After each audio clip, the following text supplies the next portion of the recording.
Alors, Spocky, parle-nous de ton kite préféré à toi. Alors moi je kite effectivement beaucoup avec la Nitro, c'est le kite que je préfère dans la gamme. Ça va être le kite Big Air, donc pareil on a l'évolution, on a la Moto X, la Switchblade.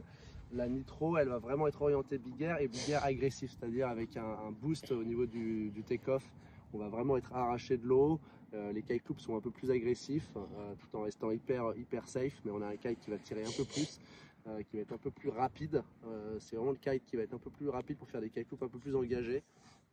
Et donc voilà, on a vraiment un feeling de kite nerveux, très agréable, 5 lattes, donc très stable dans le vent fort, qui va jamais vous surprendre, avec une plage d'utilisation qui est énorme. Donc c'est un kite qu'on va pouvoir utiliser en 8 mètres carrés, vraiment jusqu'à 45 nœuds, avec des grosses conditions. Mais donc c'est voilà, mais plus pour des riders un peu plus engagés, un peu plus performants. Ils vont vouloir vraiment s'éclater avec ce kite et pouvoir engager un maximum. Donc on retrouve à peu près le même shape que l'année dernière. Il y a juste un travail à nouveau de Pat Goodman sur la partie avant du kite pour améliorer le profil de la partie avant au niveau du bord d'attaque.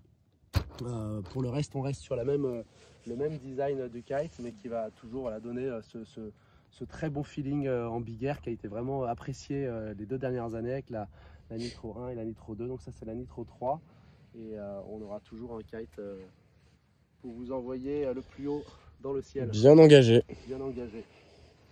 Toujours avec ouais, 2 settings aussi comme le reste de la gamme.